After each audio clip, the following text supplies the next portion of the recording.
मित्रों नमस्कार। Ayodhya study point के ऑनलाइन प्लेटफॉर्म में आपका हार्दिक स्वागत है। मित्रों, इसके पहले वीडियो में आपने यूपी पुलिस के पहले टॉपिक यानी हिंदी तथा अन्य भारतीय भाषाओं के बारे में पढ़ा था, सीखा था। उसके बाद में 2 वीडियो इससे रिलेटेड था और एक प्रैक्टिस सेट भी उसका अवेलेबल करा दिया गया आप लोगों के लिए। उसका भी वीडियो जो है दिया गया, जिसमें कि पूरे टॉपिक से संबंधित जिस तरीके से प्रश्न पूछे जा सकते थे उसको जो है उससे संबंधित प्रश्नोत्तरी बना करके आपके समक्ष प्रस्तुत किया गया। अब हम अगला टॉपिक जो है देखेंगे वर्णमाला। कोई ये जरूरी नहीं है कि ये यूपी पुलिस का ही टॉपिक है, यूपी पुलिस में ही पूछा जाएगा। जो है यूपी टेट, सुपर टेट में भी जिस भी एक दिवसीय प्रतियोगी परीक्षाओं में हिंदी का सिलेबस है, हिंदी का पाठ्यक्रम है, वर्णमाला उसमें है, तो वर्णमाला से रिलेटेड जो भी प्रश्न पूछे जाएंगे वो सभी परीक्षाओं के लिए उपयोगी हैं। वो ये जरूरी नहीं है कि अगर कोई पुलिस का अभ्यर्थी है वही पढ़े, इसको कोई भी अभ्यर्थी देख सकता है और पढ़ सकता है। तो इसमें हम आगे चलते हैं। पहला था हमने हिंदी तथा अन्य भारतीय भाषाएं, इसको पढ़ लिया। ये दूसरा टॉपिक है वर्णमाला। क्या है? वर्णमाला। तो हम सभी से निवेदन करते हैं, यूपी पुलिस की तैयारी कर रहे अभ्यर्थी, एसआई, यूपीएसआई जो है, एसएससी, जीडी, इन सब में जिसमें भी हिंदी पूछी जाती है, यूपी टेट, सुपर टेट, सभी अभ्यर्थियों के लिए बहुत ही उपयोगी साबित होगा। तो कृपया जो है इसे अवश्य देखें और अपने मित्रों तक शेयर करें। जो नए हैं कृपया चैनल को सब्सक्राइब करें, लाइक करें और कमेंट करें तथा अपने मित्रों तक शेयर करें। तो आगे हम शुरू करते हैं जो है अगला टॉपिक वर्णमाला। वर्णमाला में 2 शब्द मिले हुए हैं आपस में, वर्ण और माला। क्या आपस में मिला हुआ है? वर्ण और माला।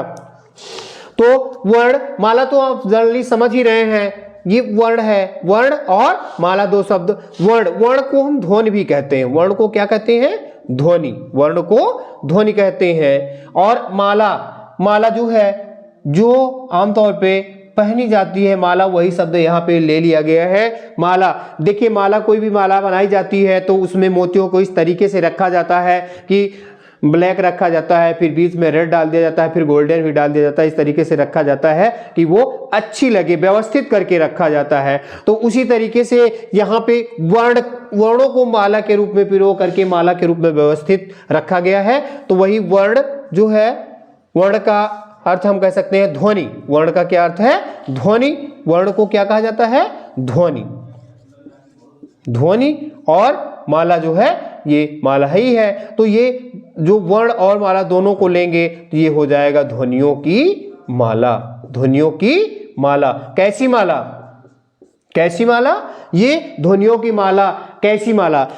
अब जैसे माला को बनाते हैं तो उसमें मोतियों को कहाँ पे कौन सा मोती रखना है जिससे कि अच्छा लगे, है सुनार उसको अच्छे से पिरोता है। उसी तरीके से हमारे हिंदी शास्त्रियों ने भी वर्णों को अच्छे से रखा, एक माला के रूप में बना के रखा व्यवस्थित ढंग से। तो उसी को जो है ध्वनियों की माला यानी वर्णों की माला कहते हैं। तो हम सीधा सीधा ये कह सकते हैं कि वर्णों की माला को ही वर्णमाला कहते हैं, वर्णों की माला को ही। लेकिन व्याकरणिक दृष्टि से इसको हम क्या कहेंगे कि वर्णों के, क्या कहेंगे? वर्णों के व्यवस्थित, वर्णों के व्यवस्थित व क्रमबद्ध, वर्णों के व्यवस्थित व क्रमबद्ध समूह को, वर्णों के व्यवस्थित व क्रमबद्ध समूह को वर्णमाला कहते हैं। क्या कहते हैं? वर्णमाला कहते है। लिखना चाहे मित्रों तो वीडियो रोक करके आप इसे लिख भी सकते हैं। क्या? वर्णों के व्यवस्थित व क्रमबद्ध समूह को ही वर्णमाला कहते हैं।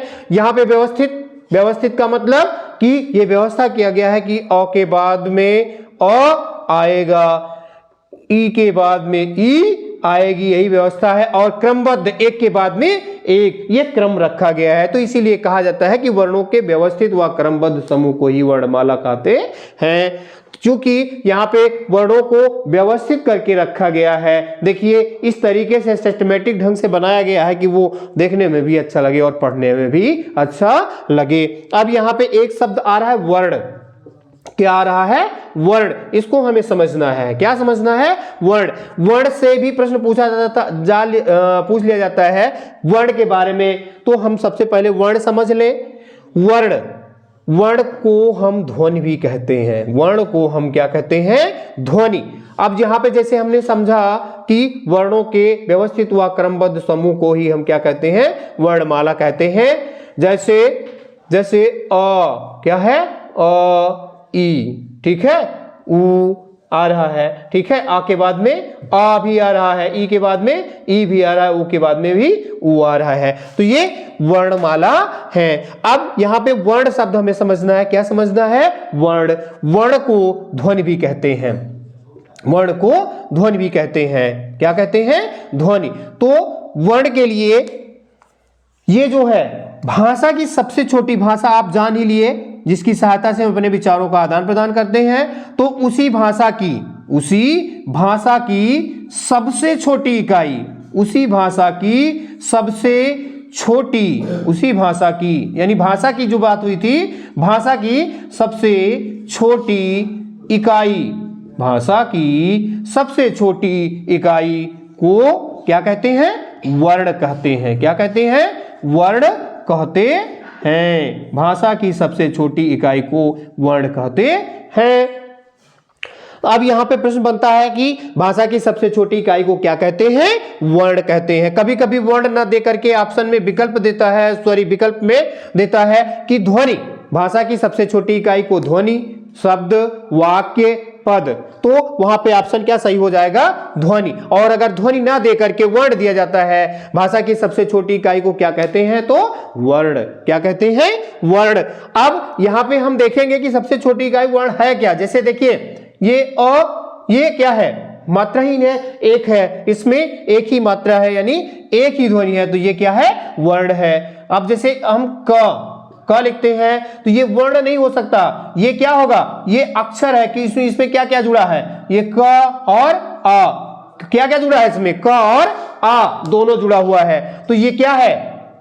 ये तो अक्षर है। ये क्या है? अक्षर है। लेकिन ये जो है ये क्या है? ये इसको हम वर्ण कहते हैं। ये अ है, इसको हम वर्ण कह सकते हैं। जैसे यहां पे ये च है। क्या है? ये च है। तो इसमें च में क्या क्या जुड़ा है? च और आ। क्या जुड़ा है? च और आ। तो ये तो अक्षर है। ये क्या है? अक्षर है। हालांकि वैसे हम अक्षर और वर्ण को एक ही मान लेते हैं। अक्षर और वर्ण को एक ही मान लेते हैं, लेकिन अक्षर और वर्ण दोनों अलग अलग हैं। अक्षर और वर्ण दोनों अलग अलग हैं। अक्षर में दो या दो से अधिक ध्वनियां भी हो सकती है, लेकिन जो वर्ण है वो सबसे छोटी इकाई होती है, सबसे छोटी होती है, वो अकेली होती है। तो यहां पे च और अ, च में अ जुड़ता है तो ये पूर्ण होता है। तो ये इसको हम ध्वनि कहेंगे। इसको क्या कहेंगे? ये ध्वनि है और ध्वनि या वर्ण है। लेकिन ये अ जो है ये भी क्या है? ध्वनि या वर्ण है। क्या है? ध्वनि या वर्ण है। लेकिन ये च है, इसको हम क्या कह सकते हैं? ये क्या है? अक्षर है। तो समझ में आ गया होगा भाषा की सबसे छोटी इकाई को क्या कहते हैं? ध्वनि या वर्ण कहते हैं। प्रश्न पूछ ले कि भाषा की सबसे छोटी इकाई को क्या कहते हैं? तो वर्ण कहते हैं। मित्रों सॉरी, ये समझ में आ गया होगा। वर्णमाला वर्णों के व्यवस्थित व क्रमबद्ध समूह को वर्णमाला कहते हैं। वर्णों के व्यवस्थित व क्रमबद्ध समूह को वर्णमाला कहते हैं। अगर आप लोग रोक करके लिखना चाहें तो लिख भी सकते हैं, ठीक है। आप लोग अगर लिखना चाहें तो रोक करके लिख भी सकते हैं कि वर्ण जो है क्या है? वर्ण भाषा की सबसे छोटी इकाई को, भाषा की सबसे छोटी इकाई को वर्ण कहते हैं। क्या कहते हैं? वर्ण कहते हैं। भाषा की सबसे छोटी इकाई को वर्ण कहते हैं। जैसे क,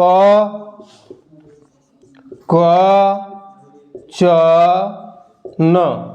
ठीक है, अब ये ध्यान रखें कि जितने भी वर्ण होते हैं उनमें जितने भी वर्ण होते हैं वो अकेले होते हैं। अब इनके साथ में अ मिला दिया जाता है तो ये पूर्ण होते हैं, तो ये अक्षर बन जाते हैं। प्रत्येक व्यंजन में अ जुड़ा होता है, तो व्यंजन को हम वर्ण नहीं कह सकते हैं, वो अक्षर है। जब उनमें से अ अलग कर दिया जाता है तो वो वर्ण कहलाता है। भाषा की सबसे छोटी इकाई को वर्ण कहते हैं। अब देख लीजिए, यहाँ पे प्रश्न पूछने का तरीका जो है ये पूछ सकता है कि भाषा की सबसे छोटी इकाई को क्या कहते हैं, कि वर्ण कहते हैं। क्या कहते हैं, वर्ण। और ये कहे कि भाषा की सबसे छोटी सार्थक इकाई को क्या कहते हैं, तो वहां पे शब्द हो जाएगा सार्थक।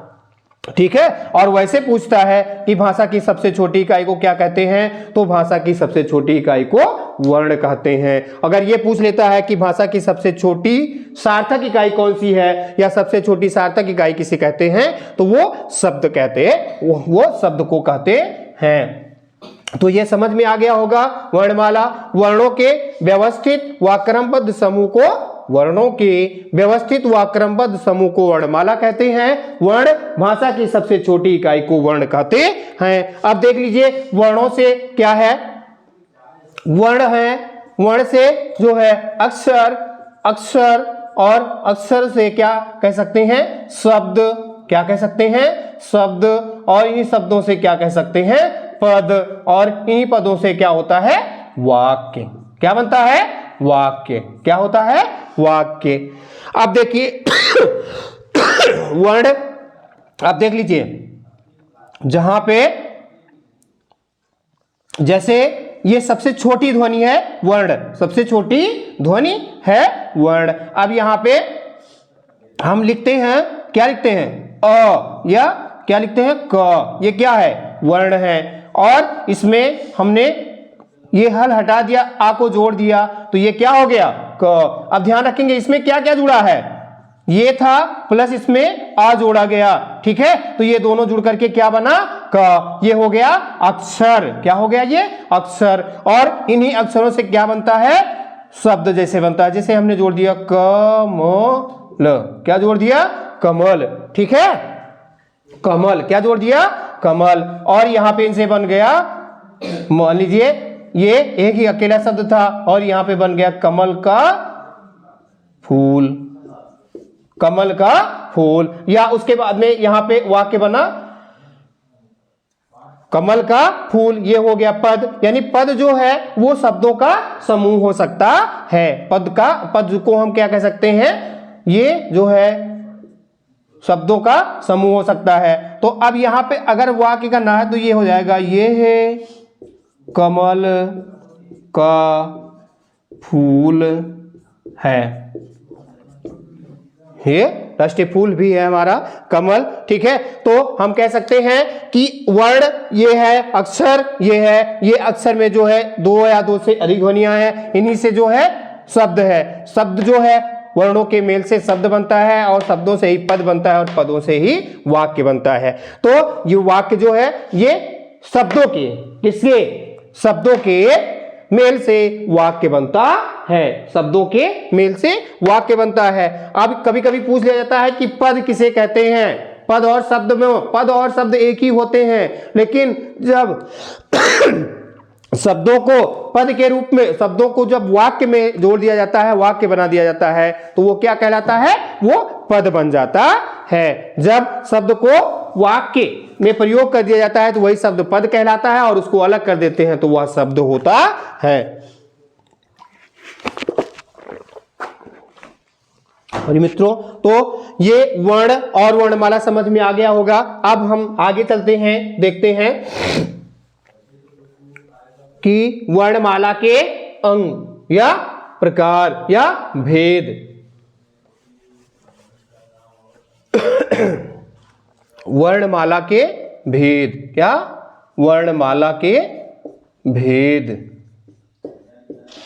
या प्रकार या रूप भी कह सकते हैं। तो वर्णमाला के कितने भेद हैं, दो। कौन कौन से, स्वर और व्यंजन। कौन कौन से हैं, स्वर और व्यंजन, स्वर और व्यंजन। ठीक है, कौन कौन से हैं, स्वर और व्यंजन। वर्णमाला के भेद। नंबर 1 स्वर, नंबर 2 व्यंजन। अब यहां पे हमें एक एक समझना है। क्या है? स्वर। सबसे पहले क्या है? स्वर। ठीक है। अब स्वर जो है आप देख रहे हैं अ, आ, ई, ऊ, री, ए, ऐ, ओ, औ, अन और अहा। इनको क्या कहा जाता है? स्वर कहा जाता है। क्या कहा जाता है? स्वर। अब हमें यह देखना है कि व्यंजन जो है ग से ज्ञ तक जो है वो व्यंजन है। क से ज्ञ तक क्या है? ये व्यंजन है। अब हमें यह देखना है कि स्वर और व्यंजन में अंतर क्या है। कैसे हम समझेंगे कि ये स्वर है और ये कौन से व्यंजन है। देखिए, जो स्वर होते हैं इनका उच्चारण स्वतंत्र रूप से किया जा सकता है। ये अपने आप में स्वतंत्र होते हैं। इनके उच्चारण के लिए अन्य वर्णों की अर्थात व्यंजन की आवश्यकता नहीं होती है। देखिए स्वर, ठीक है, ये अपने आप में स्वतंत्र होते हैं। इनके उच्चारण के लिए अन्य वर्णों की सहायता नहीं लेनी पड़ती है। तो जो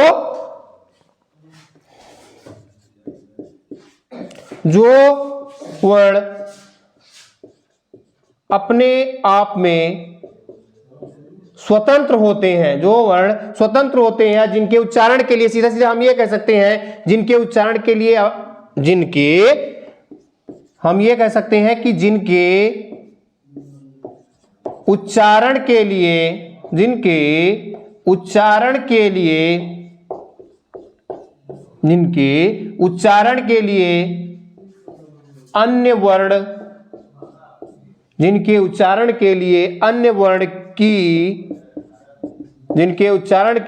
अन्य वर्ण की सहायता नहीं लेनी पड़ती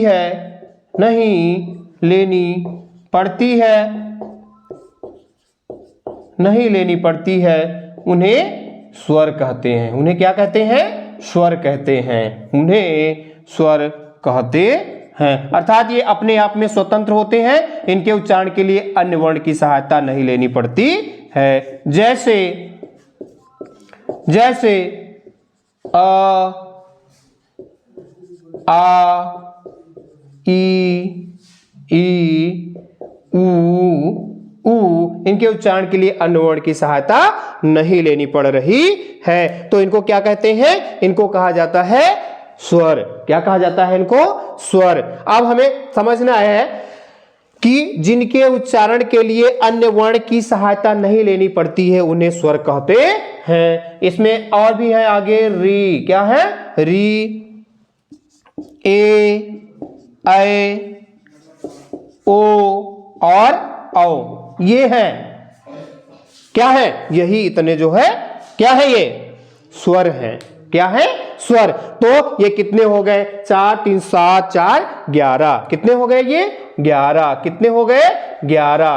तो स्वरों के अंतर्गत कितने वर्ण आते हैं या स्वर वर्णों की संख्या कितनी है? तो ये 11 है। स्वर वर्णों की संख्या कितनी है? ये 11 है।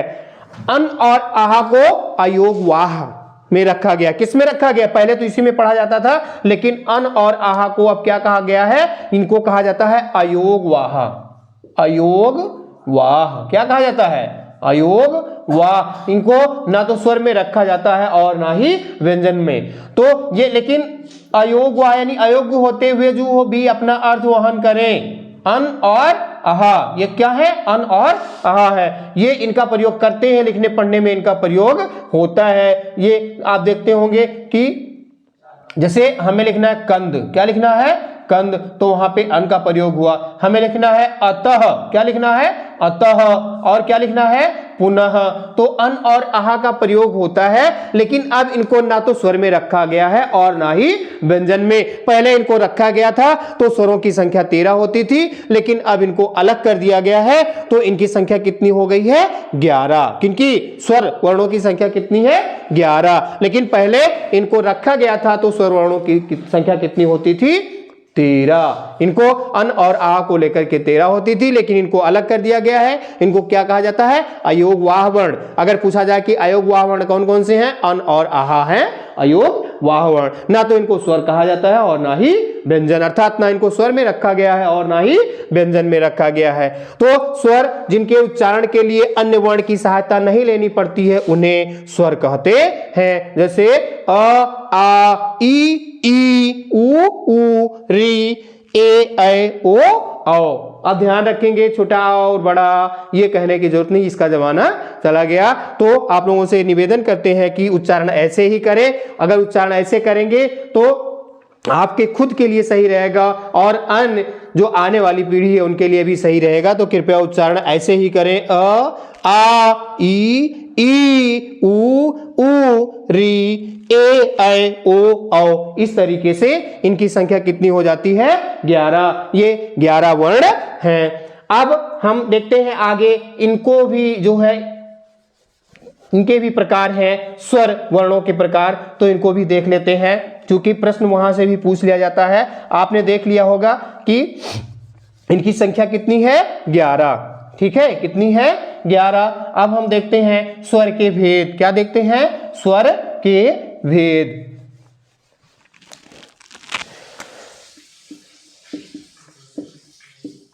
स्वर के भेद। स्वर के कितने भेद हैं? स्वर के कितने भेद हैं? स्वर के 3 भेद हैं। ह्रस्व, ह्रस्व स्वर, दीर्घ स्वर, ह्रस्व स्वर, दीर्घ स्वर और ह्रस्व स्वर, दीर्घ स्वर।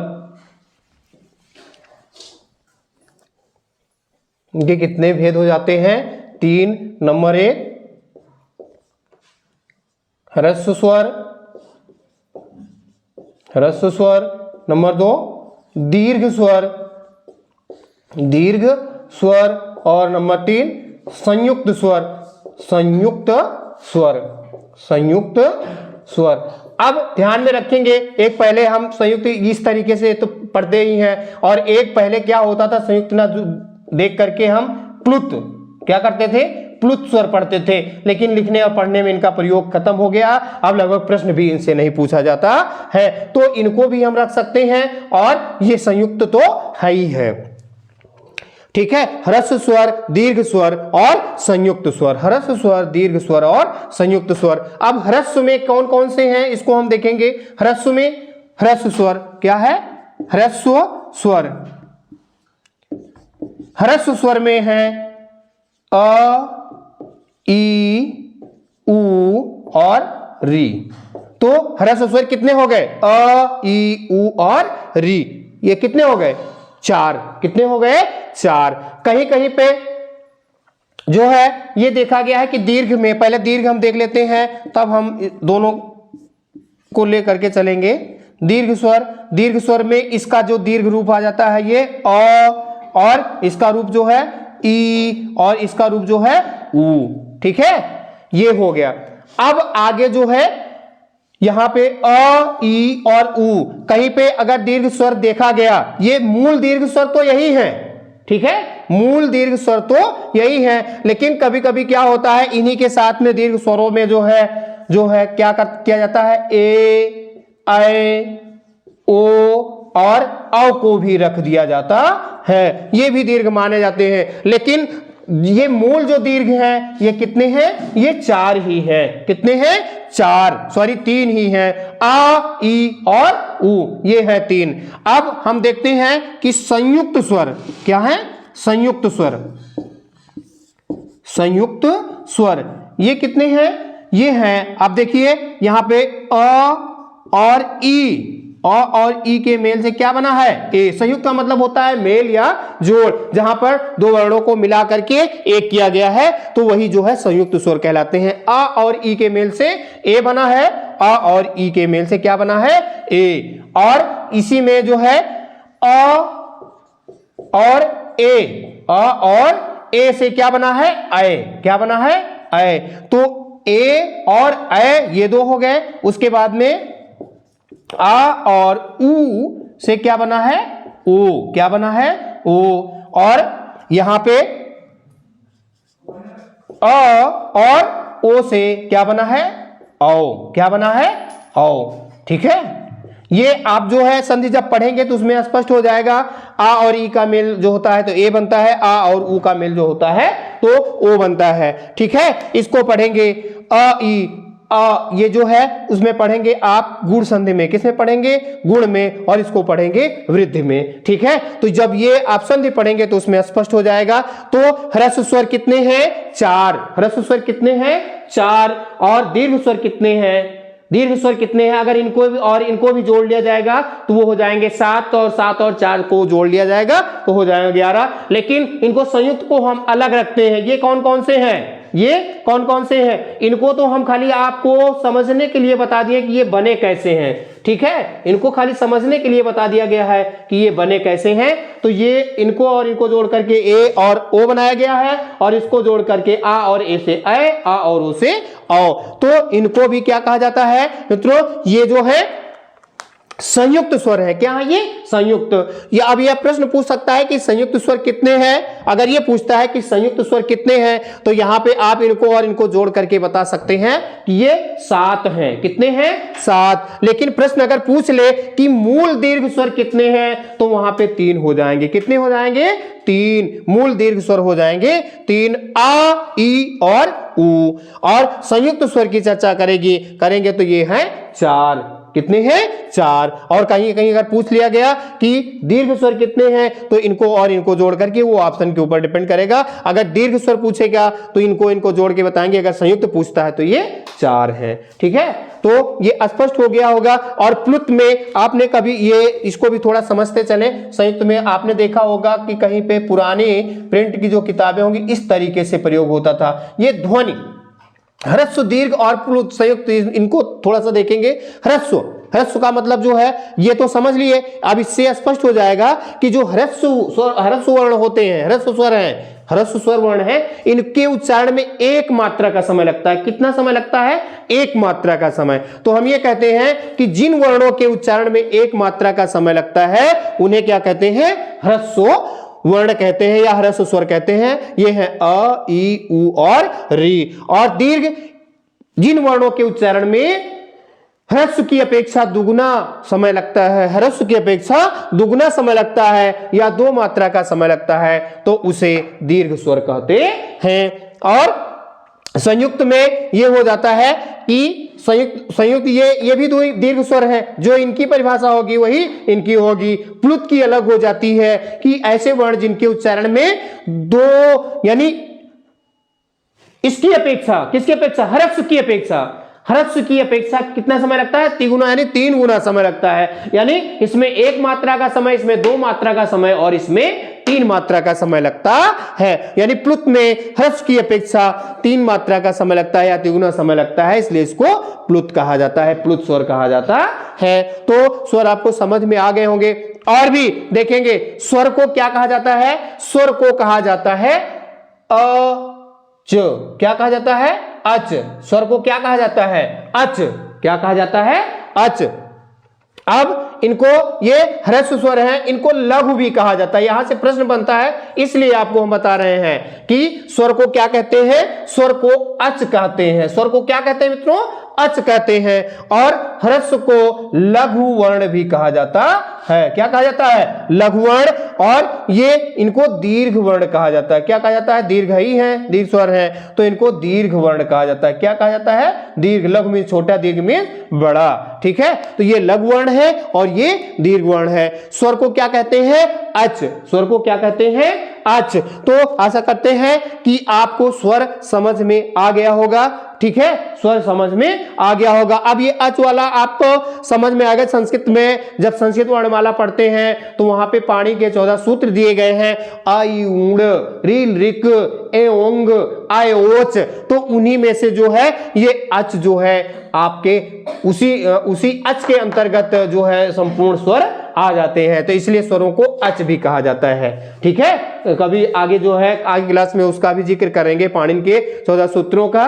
तो यहाँ पे अगर पूछा जाए कि अच किसे कहा जाता है तो स्वर वर्णों को अच भी कहा जाता है। इसी के अंतर्गत अ से जो है अव तक, अ से अव तक, कहां तक? अ से अव तक जो है जितने भी स्वर वर्ण है ये इसमें आ जाते हैं। ठीक है, तो वर्णमाला में आपने देखा कि वर्णमाला क्या है, वर्णों के व्यवस्थित व क्रमबद्ध समूह को वर्णमाला कहते हैं। वर्ण भाषा की सबसे छोटी इकाई को वर्ण कहते हैं। क्या कहते हैं? वर्ण। भाषा की सबसे छोटी इकाई को वर्ण कहते हैं। वर्ण के आपने देखा कि वर्ण के भेद या वर्णमाला के भेद या कह सकते हैं वर्ण के भेद या वर्णमाला के भेद। तो वर्णमाला के दो भेद थे, स्वर और व्यंजन। स्वर और व्यंजन। स्वर जो अपने आप में स्वतंत्र होते हैं अर्थात जिनके उच्चारण के लिए अन्य वर्णों की सहायता नहीं लेनी पड़ती है, उन्हें स्वर कहा जाता है। क्या कहा जाता है? स्वर। स्वर को और क्या नाम दिया जाता है? स्वर को अच भी कहते हैं। स्वर को अच भी कहते हैं। स्वरों की संख्या कितनी है ध्यान रखेंगे, ये प्रश्न पूछा जाता है। तो स्वरों की संख्या कितनी है? 11। पहले 13 थी लेकिन अन और आहा को अलग कर दिया गया है, इसलिए इनकी संख्या कितनी हो गई है? 11। ये इस तरीके से प्रश्न बन सकता है। स्वर को क्या कहते हैं? अच कहते हैं। स्वर के भेद, स्वर के 3 भेद हैं, ह्रस्व और दीर्घ। ह्रस्व, दीर्घ और संयुक्त। ह्रस्व, दीर्घ और संयुक्त। ह्रस्व में कितने हैं? अ, ई, उ और री, ये 4 हैं। ह्रस्व ऐसे वर्ण जिनके उच्चारण में एक मात्रा का समय लगता है, उन्हें ह्रस्व स्वर कहते हैं। दीर्घ स्वर ऐसे वर्ण जिनके उच्चारण में 2 मात्रा का समय लगता है, या ये कह सकते हैं कि ह्रस्व की अपेक्षा दुगना समय लगता है। संयुक्त स्वर, ह्रस्व, दीर्घ और संयुक्त दोनों ये हैं, क्योंकि ये 2 वर्णों को मिल करके बने हैं। अ और ई से ए, अ और उ से ओ। तो इनके और इनके उच्चारण में लगभग उतना ही समय लगता है। कि एक और रूप मिलता है वो प्लुत है, चाहे उसको हम संयुक्त तो अलग है। एक अन्य रूप में ह्रस्व, दीर्घ और प्लुत कहा जाता था। स्वर के कितने भेद हैं? स्वर के 3 भेद, ह्रस्व, दीर्घ और प्लुत कहा जाता था। तो उस क्रम में हम कह सकते हैं कि प्लुत जिनमें 3 मात्रा का समय हो। अब तो इसको ना लिखने पढ़ने में कहीं भी प्रयोग नहीं किया जाता है। अब जो परीक्षाओं में पूछा जाता है वो संयुक्त स्वर के बारे में पूछा जाता है कि संयुक्त स्वर कौन से हैं। तो इसीलिए इसका जिक्र किया जाता है, इसको उतना ध्यान नहीं दिया जाता है। लेकिन जानकारी रखें कि प्लुत स्वर भी होते हैं। अगर पूछ लिया गया कि स्वर के कितने भेद हैं तो 3 है। अगर ऑप्शन में 3 है तो वहां पे प्लुत की चर्चा हुई है। अगर प्लुत की चर्चा नहीं हुई है तो संयुक्त की हुई है, यानी 3 होते हैं। अब यहां पे दीर्घ, ये संयुक्त दोनों को जो है जोड़ दिया जाता है तो इनकी संख्या हो जाती है 7 और इनकी 4, ये 11। अगर पूछा जाए मूल दीर्घ स्वरों की संख्या कितनी होती है? मूल दीर्घ स्वरों की संख्या होती है 3। और पूछ लिया गया कि दीर्घ स्वरों की संख्या कितनी होती है तो 7। और संयुक्त स्वरों की संख्या कितनी होती है तो ये है 4। तो लगभग स्वर से जो है यहीं से प्रश्न बनता है। इस तरीके से हम वर्णमाला में जो है स्वर को लगभग समझ लिए कि स्वर किसे कहते हैं, स्वर के कितने भेद हैं, स्वर के कितने भेद हैं, स्वर में वर्णों की संख्या कितनी है यानी 11 है। स्वर को और क्या कहते हैं? स्वर को अच भी कहा जाता है। स्वर को क्या कहा जाता है? अच। स्वर को क्या कहा जाता है? अच। तो ये लगभग हमने देखा कि स्वर समझ लिए हैं। इसका अगला भाग जो है वो व्यंजन है। वीडियो बड़ा हो जाएगा तो उसको हम अगली वीडियो में देखेंगे। व्यंजन के बारे में अगली वीडियो में सीखेंगे, ठीक है, पढ़ेंगे। तो आशा करते हैं आपको ये वीडियो अच्छा लगा होगा, ठीक है। ये प्रयास रहेगा Ayodhya study point online platform की तरफ से, ये प्रयास रहेगा कि आपकी बेहतर तैयारी कराई जाए। कम समय में जो भी कंटेंट है, जो भी प्रकरण है, वो कम समय में आपको बहुत अच्छे से तैयार कराया जाए। जहां से प्रश्न पूछे जाने की संभावना होती है उसका जिक्र अवश्य किया जाए। तो ये अयोध्या स्टडी पॉइंट प्लेटफॉर्म जो है आपके लिए पूरी तरीके से समर्पित है, आपकी बेहतरीन तैयारी कराएगा। इसी आशा के साथ आप लोगों से निवेदन है कि इन वीडियो को कृपया जो पहली बार देख रहे हैं वो जो है चैनल को सब्सक्राइब करें, अपने मित्रों तक शेयर करें, लाइक करें। धन्यवाद।